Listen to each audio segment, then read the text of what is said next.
Good afternoon, everybody.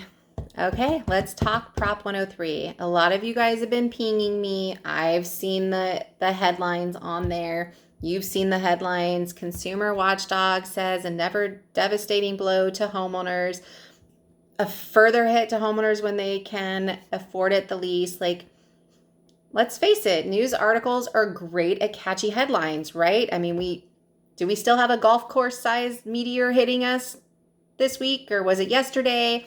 I know according to the news today, the Mayan calendar was wrong and now we're all going to die next week instead of this week. It can be scary. I completely get it. But I can tell you in essence, in strong essence, that this is exactly what we have been asking for and we have been pushing for as a solution to the current insurance marketplace. If any of you guys have seen me speak before, you will continually hear me say that Prop 103 is one of the major contributing factors to the destabilization of the marketplace. The rate structuring that it prevented insurance companies from asking for rate to come back in to stay in the marketplace, it blocked that from happening.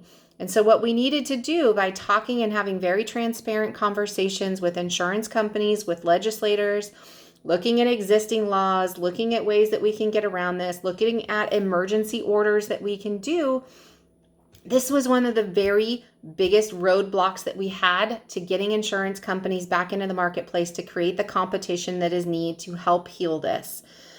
And so though it may seem scary, and we all don't trust, I understand completely, I am very, very hopeful that this is exactly what we need to start the conversations and get everybody back in. The bill literally says we need emergency action for companies to be able to take the rate and to be able to change the underwriting guidelines that they need to enter back in. So many of you on the phones have said, why am I being penalized? I hardened my home. I did my defensible space. I put a water tank on my property. I put in the fire resistant eaves. I'm doing everything I possibly can. And I'm paying the same amount of insurance that the person next door to me who doesn't trim their trees, who doesn't clear the trash off their property, who hasn't done anything to harden their home. How is that fair? We all agree it's not fair. And this is one of the major steps to allow insurance companies back in to not only surcharge those that need to be surcharged accordingly, but to also give credit to the homes and the consumers that are taking an active approach into the fire protection of their homes. This is all hand in hand, and it can get very scary in headlines, but know that this was the very first step that we needed to get insurance companies back in to create a competition into the marketplace, get more coverage options, get California Fair Plan out of being the number one insurance company in these regions for consumers, go back to having the ability to have 7 options instead of 1 or 0 options. But I want to be very, very clear. This does not mean that you are going to pay $900 a year for your homeowner's insurance if you're living in Placerville. It also doesn't mean that you're going to end up paying $17,000 a year for your homeowner's insurance in Placerville. We've already started to see some reentry into insurance companies who got very clever, created new underwriting companies, entered back into the marketplace because they couldn't take rate in the old ones. We're seeing that those average policies are coming in around $22,000 to $3,000 a year. Very commiserate with the California Fair Plan, but eliminating the need for your difference in conditions policy.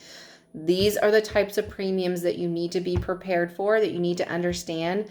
Oh my God, I'm about to say it, the new normal of insurance. I'm sorry for everybody. I just had to say that, but it's the new normal for insurance. So this is where we're going. Know that Lauren and I will continue to have the conversations that we need to. We'll continue to watch this bill. We'll continue to make sure it's moving in the right direction.